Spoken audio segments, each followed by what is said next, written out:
back to my channel. If you are new, welcome. My name is Tiffany and this is Truth and Beauty Co. We are going to continue the conversation of singleness. I previously made 2 other videos surrounding this same topic. The first video discussed how my broken engagement was God's gift to me and helped me jumpstart my journey with singleness and becoming a Christian. In the second video, I also discussed lies singles believe. Society and culture have been feeding us or teaching us lies that we believe is truth, but they are really distractions that are keeping us from our full potential of being a single. So check out both of those videos. The links will be down in the description box. Please make sure to like and subscribe to hear more content surrounding this topic and so much more. I'd love for you to join this community and the conversation. Okay, in today's video, I would like to dive a little bit deeper into the topic of singleness, mainly focusing on today, boundaries. I've noticed that men and women are struggling with the idea of boundaries and how to establish them and why we need to have them. We're moving through singleness and sometimes we're feeling confused, uncertain, and uncomfortable about certain things that we've learned as singles growing up. And now we want to take it in a different approach. We want to approach it from God's perspective. So I wanted to offer some advice in hopes of encouraging you or inspiring you. There are 4 types of boundaries that we will discuss today: mental, emotional, physical, and spiritual boundaries. Boundaries are needed in all aspects of our lives. Boundaries are what keeps others from violating our space. Boundaries are about taking care of ourselves. They are not about controlling others. Let me repeat. Boundaries are about taking care of ourselves. They are not about controlling others. Number 1, set mental boundaries, meaning how do we process information and filter it the correct way? Being single for 4 years, God really took his time to teach me a lot of things. God had designed us to live within boundaries for a reason. It's not to punish us. It's not to take away our joy. It's not to live a boring life.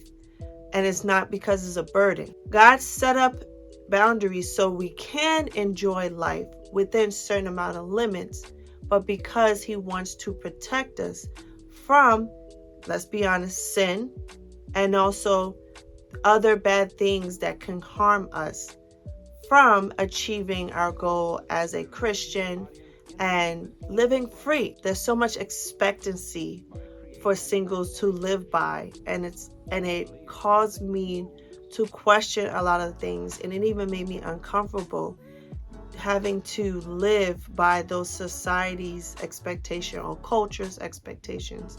And so when I began my journey with God, it opened up this idea of boundary and what it looked like and how to go about setting it up. They define what is you and what is not you. It's like a sense of ownership and taking responsibility for yourself, but also living a free life.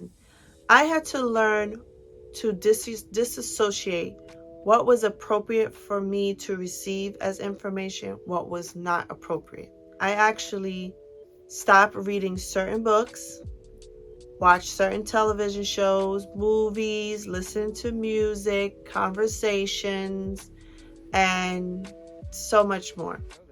Mentally, I wanted to remove the number 1 negativity that I had gained over the years about myself. And I didn't want to be imposed by other people's expectations of who I was supposed to be as a single woman. Well, actually a Christian single woman. I started to remove a lot of things from my mind, or a lot of things I was exposed to. I learned that it was okay for me to say no to certain conversations that I may have heard people having, whether it's coworkers, whether it's friends, or it's family. I wouldn't engage in it. I will sometimes remove myself from that atmosphere. I will even verbalize and say, I have no comment. I'd rather not divulge in it. This is a conversation that I'm not comfortable speaking with, because I started to realize that certain things I would see, I would hear, I would listen to would feed that temptation of mine and began building that arousal in mine. So I wanted to remove myself from that experience because I knew I could not handle it as a single. I didn't want to tempt myself even further, nor did I want to create an addiction. And honestly, addictions can happen from anything, from a conversation, from reading books, from watching movies, from listening to something, anything that was surrounding the word sex and in the most inappropriate ways. For me, I just avoided at all costs, basically. I wanted to do it to create a healthy me as a single. And it was important that I focus on being a single and not be distracted by things that can knock me off my lane of singleness. Another way that I was able to feed my mental health and create those mental boundaries was to write down certain verses. I used to write down verses on a little piece of paper, and then I would post it like on my bathroom mirror, or maybe the mirror in my room. When I got changed, it would be on a closet door, be at the refrigerator. It will be in the places that I visit a lot throughout the day, whether I was getting ready for work or, whether I was home, whatever. Like, I wanted to make sure that every place that I spent time with had a verse to mentally feed my mind and keep me on track with being a single, but also learning about God's word of protection, God's love, faithfulness, learning to trust him. There were so many things that I needed to feed my soul. I can list some of those verses in the description box as well. Just a few verses that you can start off with to kind of get your day started and get you headed in the right direction. How am I going to live as a single when I'm being pulled in so many different directions because I'm confused based off what society and culture is telling me how to live as a single? No, I wanted to quiet all of that noise. I wanted to remove all of distraction and just really dive deep into the Bible to figure out what it meant to be as a single from God's perspective and how I could live set free. Number 2, set emotional boundaries. We are not responsible for people's happiness, nor are they responsible for our happiness. Happiness is fleeting. Happiness can change based on the circumstances that we face. And we go through a lot of changes throughout the day, throughout our lives. It is not our responsibility to make or to enforce other people to make us happy. What we want as singles is to be filled with joy. And the only way we can be filled with that joy is found in God. God offers that joy. God fills that joy. And what I would do to fill my emotional heart is just read his word, understand what I was reading his word, find comfort in his word, fellowship with him. But at the same time, learn that yes, at times my heart can be bruised. I can experience pain. I have a lot of brokenness from my past relationships.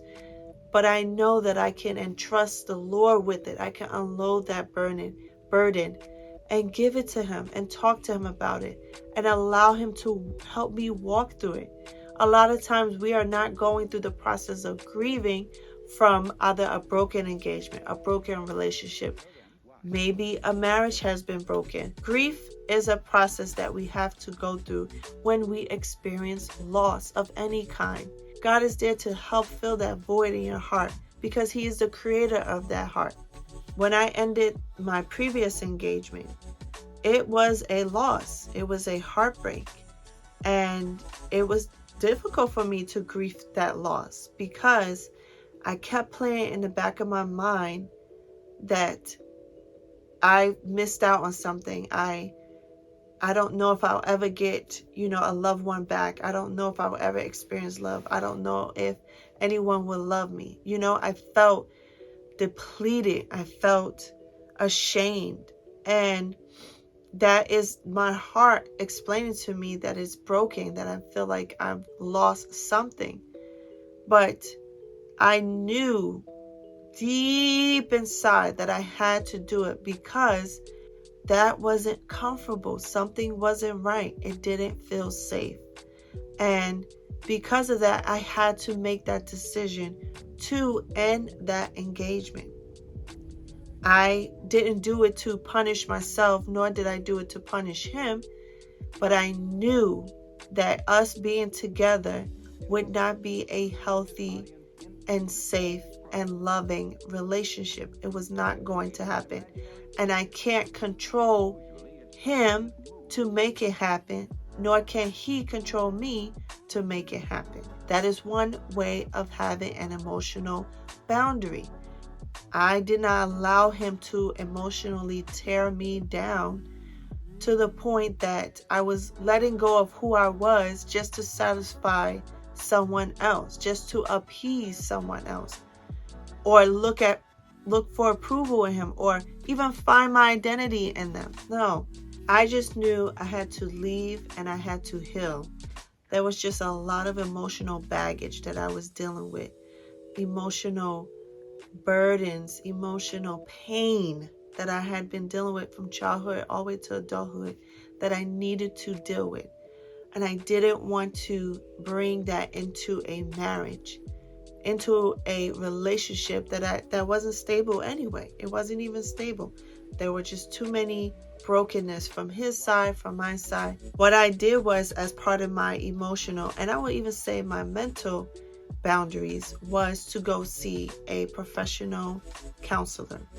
This was a Christian licensed therapist that I actually went to go see, and it really uncovered the layers of stuff that I was burying that was causing me emotional sickness, mental sickness.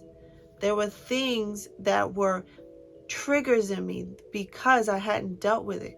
There were things about myself I didn't know that I was holding on to. There were like habits and behaviors that were affecting me in all aspects of my life. And I knew that talking to someone who is outside of my life, can give me perspective on what I needed to do. That is one way to feed our emotional mental health. I know that a lot of people feel like therapy has this bad stigma, like, oh, we don't need that. Oh, that's not for us. Oh, they want to be nosy. Oh, who are they to tell me what to do? If you go to the right counselor, the right therapist, professional ones, they are supposed to help you walk through your situation, walk through the problems that you have. They are not there to give you the answer. They are not to tell you what to do. Therapists and counselors are not there to control you. Like, the more you talk with them, the more you begin to see the real truth. The more you begin to uncover what has been hidden for so long.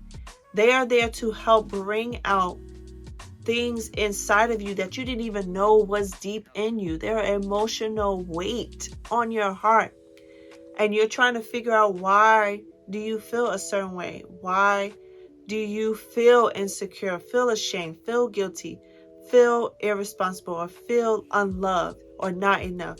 Because there are things inside of you that are creating that are building those habits within yourself. You're like, if you really think about it, we're self-sabotaging ourselves mentally, emotionally, physically, and spiritually. Like, we at times are the ones putting ourselves down more than people outside of us are doing it. Making that decision to work on your emotional health is not a problem.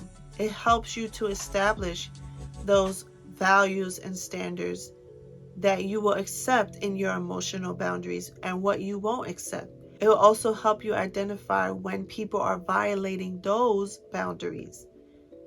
And sad to say, sometimes it can even be your own family members. That is where the struggle was for me. I knew that, like, taking this journey, not only just to be single, but being a Christian, setting boundaries, it just took me out of my normal element of how people used to know me. I had to try something different than what I was so used to prior to meeting Christ.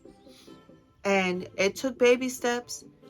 It took time, but I knew that if I wanted to heal emotionally, then I needed to do this for myself. Sometimes it takes time for people to understand that, and they will, but it takes time. But don't allow them to let you bend on your boundaries. You have them there for a reason. You need to understand the why you're establishing no boundaries. Once you know what your why is, then you'll feel so confident that this is why I'm going to do it. This is why it's important for me to have boundaries. I'm doing this because my health is very important to me, and I want to continue feeding that. And if that means that I have to walk away from certain people or remove certain people from my lives or not engage in certain things, then I have to do that for a time being. Number 3, physical boundaries. When I became a single, I wholeheartedly decided to be celibate and practice abstinence. Celibacy is the practice of not having sex. Abstinence is choosing not to have sex. I had to understand that meant there were going to be a lot of people who would have opinions about that. There were going to be society and culture that I had to go against. There was going to be a lot of maybe friends that I had to remove from my circle. There were going to be times where I had to let my family know firm, like standing on that belief that I was not going to do that. And just like with dating, I had to have those conversations too. If I ended up in a relationship, same thing. I had to have those conversations because for me, I decided that I wanted to wait until marriage to have intimacy sex, because I did not want anyone to control me into doing something that I knew I did not want to do. I decided to do it, of course, because I began my relationship with God and I wanted to honor Him.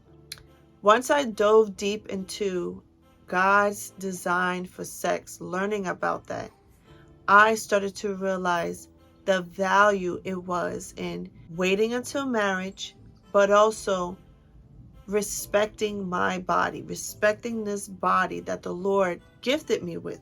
The fact that I'm alive, I wanted to honor Him with my life. And that was one thing that I did in my single season. Many people did not like it. Oh, well then. They cannot control the choices that I made, especially if I am a person who is following Christ. My main objective was to serve the Lord, not to appease people. What I chose to do, this is just for me. Some of you can take this suggestion, there's nothing wrong with that. But for me, choosing to be celibate as a single, I decided that I didn't want to kiss anyone. Holding hands was fine. I didn't have an issue with that. There would be no, touching of certain parts of the body, like wrapping your arms around my hips. We weren't doing that. I was fine if you want to put your hand on my shoulder. A hug was fine to a certain extent. Everybody is different, And in my case, I wanted to avoid being aroused. And I wanted to identify what was an affection, what was arousal. If you have to ask yourself how far is too far, then you basically are crossing the lines into sin, basically, sexual sin. It's not like within my 4 years of singleness, I prayed and asked God, cut off sex, cut off arousal. Like, that doesn't happen, you know? We still have flesh, we still have emotion, we still have feelings. When it came to sex, I learned that the energy that is focused so much on sex and the idea of sex, lust, temptation, all that stuff, that like I learned to take that energy into the gym. I will go to the gym maybe like 2 or 3 times a week to exert not only stress, but it allowed me to exert some of the sexual tension that I receive. I mean, I'm not gonna lie, you see men who are attractive, you're like attracted to that. It can be a level of temptation. So instead of like reacting to that, you know, I would be like Joseph. Joseph's story is the best. Flee from temptation. I literally will run to the gym. That was my way of transferring my sexual energy into something else. Like, I like to write, so I would put my, you know, energy into writing. If there was things bothering me late at night when you're by yourself, I would like write in my journal about the sexual tension that I was going through. A good thing about it too, I can call friends. I would be able to call a friend if I was going through something. If I needed prayer, I would go to my Bible. I would go for walks. I would just find something else to release my sexual energy in a positive way that was still honoring to God and still honoring to the physical boundaries that I set. I learned that I couldn't be alone with a handsome guy, especially if I was on a date with someone. We could not ever be alone. We always had to be in public. And we couldn't meet at certain times of the day. So most of the time, like, you know, there's nothing wrong with afternoon or evening dates. But up until a certain time, like, I would explain to them that, like, I don't believe in late night after 10 dates. For me, it just worked that I can do dates before 10 o'clock. I didn't want anything late because for me, I felt like after that point, you know, things can get a little bit too spicy for me. And I was just like, I didn't want to put myself in that situation. So like, if I knew that we were going on a date or anything like that, or if I was meeting a gentleman, I would specifically tell them, like, there are certain conversations we won't have. We won't be sitting close to each other. I just wanted to get to know them, like have conversation, like deep conversations with them. I didn't want to stay on the surface stuff. Like, for me, there's so much more that you can learn about a person besides what they're wearing, what they look like, and all the other stuff. Like, I just didn't want to engage in that. I just learned that there were certain limits about myself that I couldn't go past because I didn't have the self-control to pull myself back out. So I just avoided certain things altogether. But everybody's different, you know, everybody's level is different.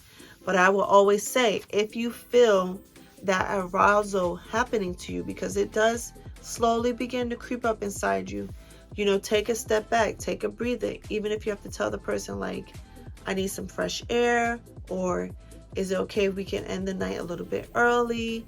Like, just be honest, you know, and if they can't respect that, then you know that's somebody you don't need to keep pursuing. For me, it was like, I did not want to be surrounded by people who wasn't supporting my journey with Christianity, and the decision I made with setting boundaries and also being celibate. Sometimes people just need to understand why you are doing certain things. Sometimes I find out that people actually admire you for making such bold moves as a single, and that they want to continue to be your friend because they too want to learn how to be bold as a single, you know, and maybe deep down inside they've been wanting to establish those boundaries, but they just never knew how to go about it. So you can be their guide now. Number 4, spiritual boundaries. I made it a priority to join a church. Prior to ending my engagement, I had a coworker who actually became a close friend of mine. She will always invite me to church. So when I became single, I decided to make a commitment to join a church. And I started off small. I would just go to church every Sunday, or at least try to attend every Sunday, and really engross myself in the sermons, in the messages. I'm sure, like many of you, I started out in the back, sitting by myself, because, you know, it can feel a little bit awkward, you know, going to church because it's foreign to you. So that's how I started out.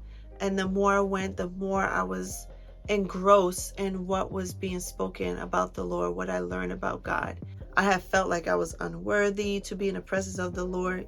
You know, we always think that we have to be super clean, perfect before we come to the Lord. And, you know, as I learned, God comes for the sick people. God comes for the ones that need his healing, that needs his help, that are broken. And so the more I learned about that, the more I felt called to be in a church a lot. And then the more I wanted to like connect with people. So my next step was to join a Bible study group, just hear more about the Lord on a personal level. And because my friend also too invited me to like a women's group, which helped me out tremendously. I learned my identity in Christ. You know, I started to realize that the things that were around me before I knew God weren't my true identity. My identity was found in the Lord. And then meeting people that became my mentors. Oh my gosh, having a mentor was an excellent decision that I could have ever made in my life. They helped me so much with the real deep stuff, you know, besides God helping me. He also brought people in my life that can help support me on my journey and just pour into me, you know, things that I never knew I could do, you know, in the presence of the Lord. You know, learning, like I said, learning about values, standards, boundaries. I wanted to be distracted by the Lord. That's what it was. For my spiritual boundaries, I wanted to be distracted by the Lord. I wanted to be so engrossed in the Lord that I wasn't bothered by people asking me like, why are you still single? Why you don't have children? You know, you're getting older. Like, I just wanted to be so smothered by the Lord that I was not even fazed by the stuff that happened to me. And that takes time. Like I said, it takes time. 4 years, I had my ups and downs. I learned how to survive, but then I learned how to thrive as a single. Just like with your boundaries, you're going to be learning what works for you, what don't work for you. You have to be a bit flexible. And you don't need to be rigid when it comes to boundaries. It's not about punishing the other person. It's not about controlling other people. Boundaries are about keeping you safe. What you can handle, what you cannot handle. What is comfortable, what is uncomfortable. What is safe, what is unsafe. To free yourself up and enjoy the life that the Lord wants to give you. There's so much beauty in having boundaries and enjoying the freedom that comes with it. People will challenge or push your boundaries, and it'll even make you question yourself. Setting boundaries can make you feel uncomfortable, especially when it involves family, friends, a coworker, your next door neighbor, social media, society, and culture. Remember, boundaries are for a reason. And anyone that is willing to come into your life has to understand and respect your choices, especially when it involves your boundaries. I hope this video was helpful and encouraging. If you like this video, make sure to hit the like button. Check out my other videos as well. Make sure to subscribe and also share this video with someone you know. Thank you so much for being here. I'll see you in the next video. Have a great day.